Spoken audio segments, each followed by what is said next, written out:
Hello, everyone. Welcome to Liam's Lyceum. I'm your host, Liam, aka Himbar. This is going to be hopefully a short video.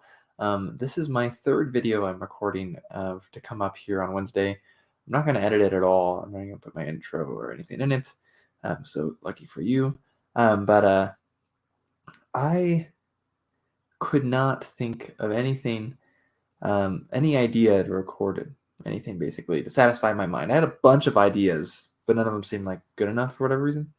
And so I asked my wife, and she just said, "How about you talk about authors that influence your writing?" And I was like, "Okay, sure, that's not a bad idea." And since it kind of came from someone else, or for whatever reason, or for some reason, it sounded good. So I was like, I guess I'll talk about writers who influenced me. I could realize, wow, I'm all tongue-tied today. I realized I could talk forever about this topic. I'll keep on going on and on. And I'm even someone who hasn't even written a lot. I guess I can get one out of the way. Most of my poetry I ever wrote was inspired by Tolkien and William Morris. And they both have influenced my writing as well. But I guess actually the short answer too is that every writer, every author I've ever read a book by or any story by or whatever has influenced my writing. It's just how it works. I think so. There are some I consciously, I don't know if imitate's the right word, but consciously take inspiration from. So let's see. So if I just think about stories, so for example, if we have like Dave Butler, DJ Butler, um, I'm going to name some stories here that y'all have never read because almost none of them are published, but just for my sake, like my story Fraternity is set in a late 18th century, like magical historical world, right? Um, that's based off it's inspired by his witchy war books, which are early 19th century America. And Fraternity takes place in revolutionary France. So I actually have only ever submitted that story one place, and it did get rejected. I just don't know where else to submit it so far. So, um, and then we have also something that influenced me from Dave's writings and stuff is my story As Above, So Below, which has been rejected a few times. It's currently sitting waiting to get rejected at the analog. Um, that one is kind of like his writing's kind of philosophical, but it's very heavy on authentic magic. So I was kind of playing with that idea, and I even named one of the main characters is totally named after Dave. His name is not Dave necessarily, but it's pretty close. So excuse me. And then another writer I have somewhat tried to imitate, even in a sense, at least for one story. And that was Christopher Rocchio. Um, Actually, the story I just mentioned, were inspired by Dave, actually has some inspiration from Christopher Rocchio in there, mostly because I got the idea from a conversation with Christopher, and he got the idea from someone else as well. Uh, yeah, anyways, and also part of that story also got inspired by the little bit I've read of Barrington Bailey. I think he might publish stuff as Barrington J. Bailey. I'm not really sure. Barry Bailey. So, but yeah, Siracchio, mostly with just one of my characters. I was like, I kind of want him to be like Hadrian, but he's also a mix of Severian from the Book of the New Sun. So he's also that character in every story, including basically with that character in it, is inspired by Gene Wolfe and Christopher Rocchio in that sense. And the character is also inspired by the Grey Mouser from Fritz Leiber's Fox and the Grey Mouser stories. So those are fun. I specifically even have one story. It doesn't actually have this character in it. I had an idea for a story for a different character of mine, Renata. And I guess real quick, Renata is based off of Ghost in the Shell, Joel Shepard's Cassandra Kreznov, and Kate Novak and Jeff Grubb's Alias of Westgate, and a little bit of like Not from Chris Husberg's stuff, his Chaos Queen quintet books. And so, anyways, this story, I had an idea for the story, and I always tell Renata's stories in first person. There's a reason for that, but I kind of want to give you a better connection to this character that, in some ways, is less than human potentially, right? Like she's a construct, actually. If you connect the Ghost in the Shell with Cassandra Krasnov to Alias and not, they're all artificial beings in some way, and so yeah, that's what Renata is. So this story specifically, I was like, I have an idea for a story, and I can't remember where I came up with the idea. I mean, these stories I say inspired. I want you to know that they're definitely original stories. Whether they're any good is up for debate. Obviously, no one's read them, so no one's going to debate them. But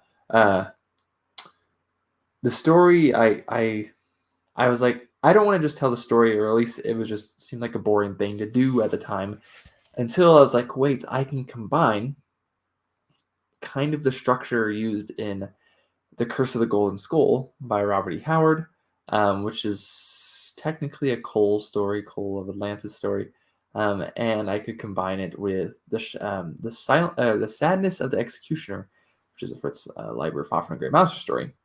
And so that's what I did. I combined those two concepts. They have techniques. The Curse of the Golden Skull is technique is the person's dying, essentially, and it's just a really short story from the point of view of a dying sorcerer in that case.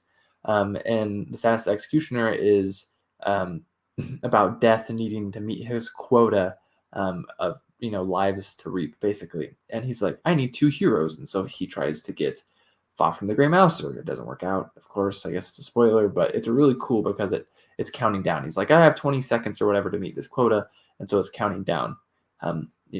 To the end of that.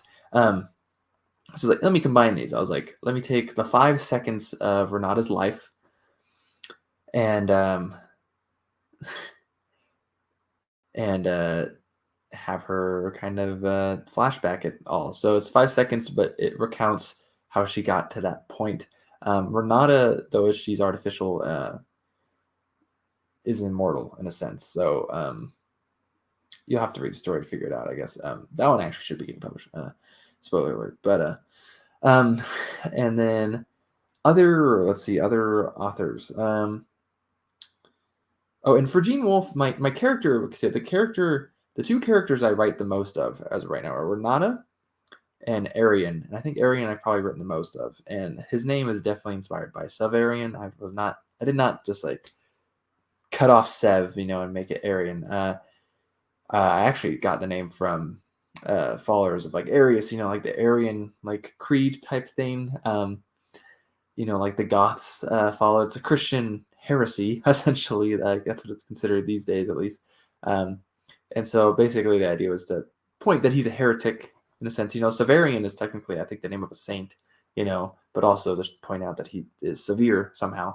And so Arian is a heretic, essentially. And so I kind of want him to come off that he's basically crazy, at least in a sense. But I don't want to tell anyone he's crazy.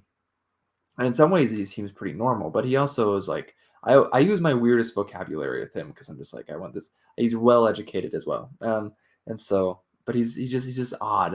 I don't have any stories published by him about him, but he's the one I try the most for sure to get published. But he's fun. He's really fun to write, I think, because his adventures are just wild. And speaking of some of his adventures, let's see. Ed Greenwood inspired one of them. I actually get inspired a lot by so Ed Greenwood, for example, my character Elmanara in my story Halidom Awakening, which is probably one of my weaker stories. I should probably go and revise it. I'll probably do that at some point. But it is Elmanara is based off Elminster, basically. So Ed Greenwood created Elminster.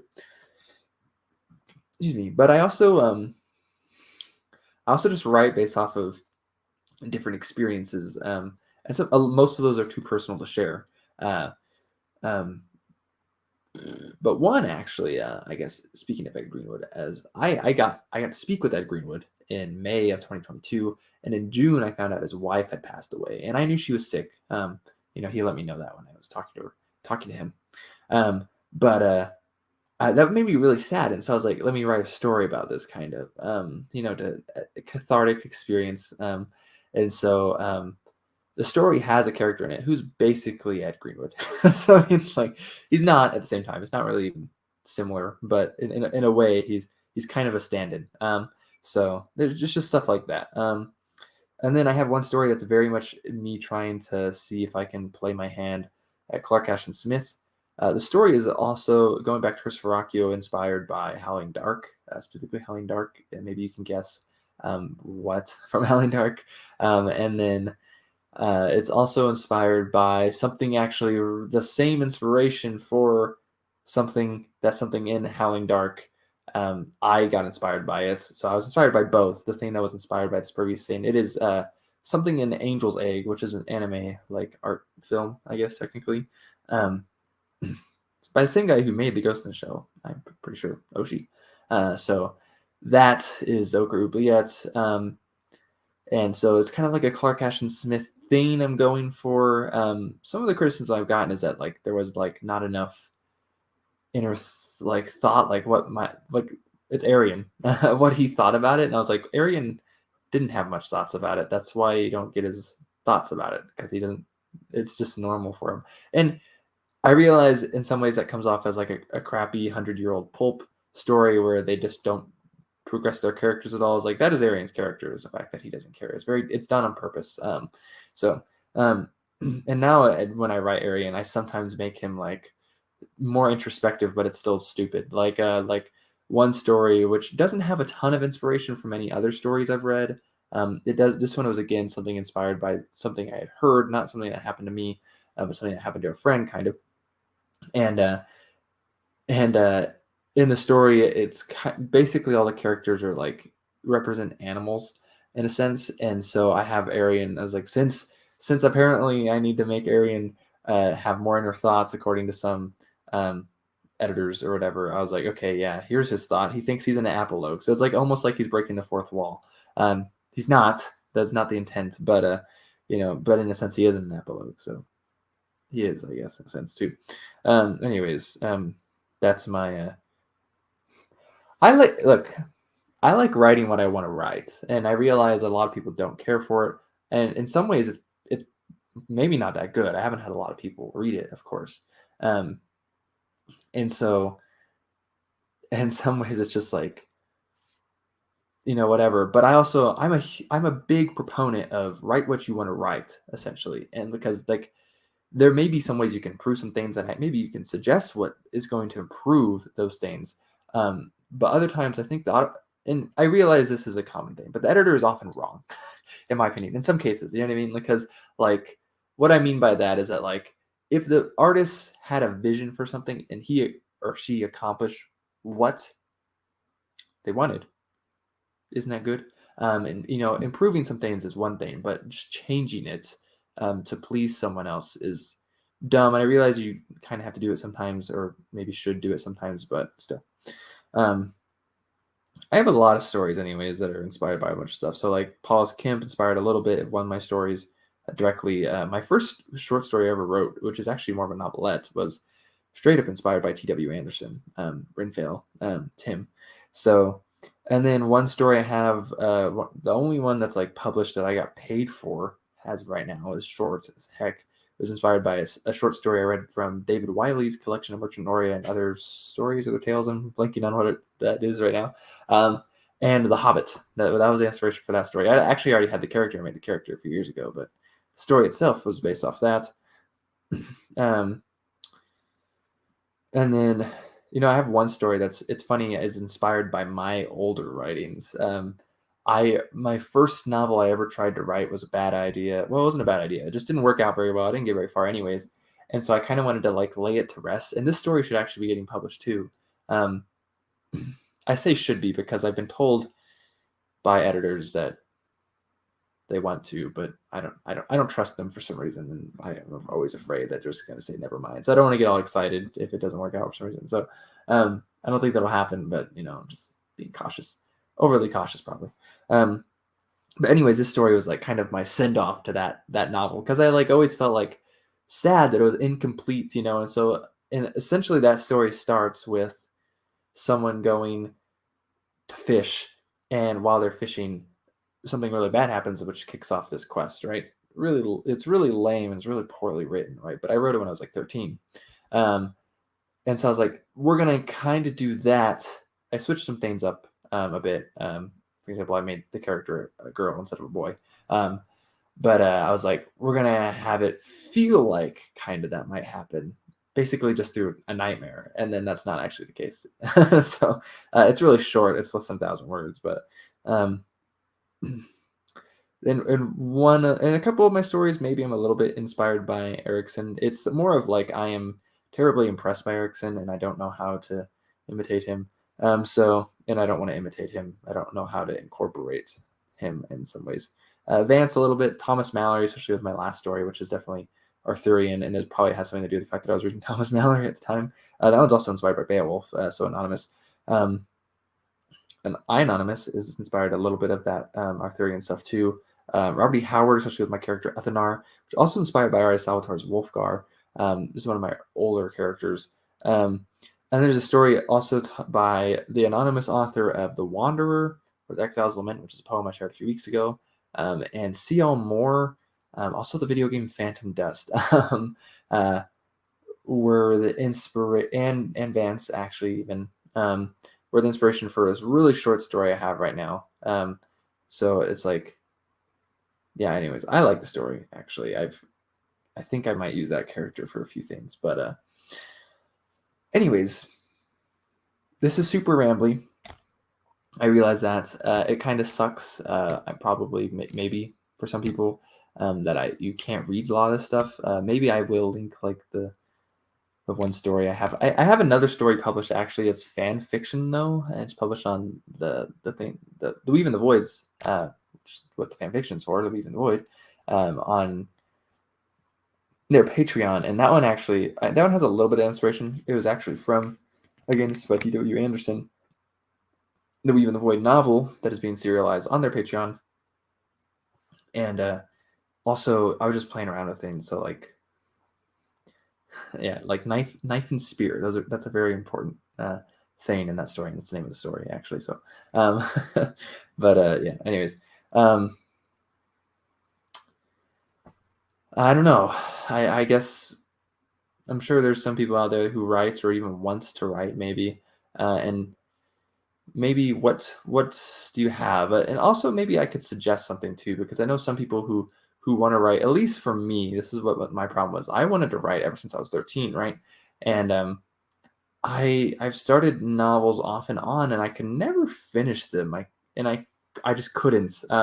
Not saying it won't happen at some point. Not saying it couldn't have happened, but it just never worked. And then I was like, you know what? I want to feel like I've written something that is something. You know what I mean? Rather than, oh, here is 15,000 words of a incomplete manuscript. You know, it's rather, here's a short story, you know, type of thing, or like here's a novelette or whatever it happens to be. And so I think that's something. So maybe I can encourage you to write short stories. I think generally, if you have a cool like idea, you can generally write a cool short story out of it, and it doesn't hurt that much. I think people have a tendency, sometimes too often, to go for novels, which I think sometimes creates problems in novels where you just have too much of a bloated novel because it didn't need to be a novel. It's not always the case. I'm not saying every novel's like that. Obviously, I read novels all the time. But anyways, maybe it's just a suggestion. And I don't think there's a problem with being open about your inspirations either. I think some people might think that's like a little taboo. You know what I mean? Like they don't want to be accused of ripping people off. But I think it's fine. I think it adds to the discussion of writing. You know, essentially of it adds to the discussion, right? It's just like David, right, or something like statues of David. We don't look at Michelangelo and be like, "Wow, you ripped off Donatello, man! Like, what is wrong with you?" Or any other art like that, because there's a lot. You know what I mean? Like, if you look up certain pieces of art, you know, then you can find one very similar or of a similar subject by some other artist, you know, or something like that, right? So like that happens, and that's cool, actually, right? It's part of the conversation. You can see the different techniques, how they're put on display. And so I'm not saying I'm anywhere near as good as any of the authors I mentioned, actually, because the reason I look up to them, though, is because I think they are really good and I think they are worthwhile. And in some ways, I want to add my voice to the conversation. And maybe someday someone can read something I wrote and then add their voice from the conversation from there, which would be really cool. I don't know if that'll ever happen.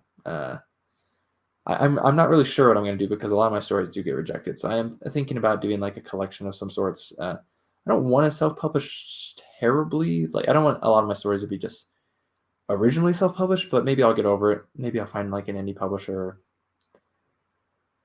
I don't really know. So maybe they're not worth publishing. So, but yeah, there's just a big fear of that actually too. But that's okay. Anyways, actually, this is the background for the one short story I've been paid for so far, actually. So, anyways, behind me, I mean. Anyways, I will I'll catch you next time. Oh, I misclicked. I'll catch you next time again.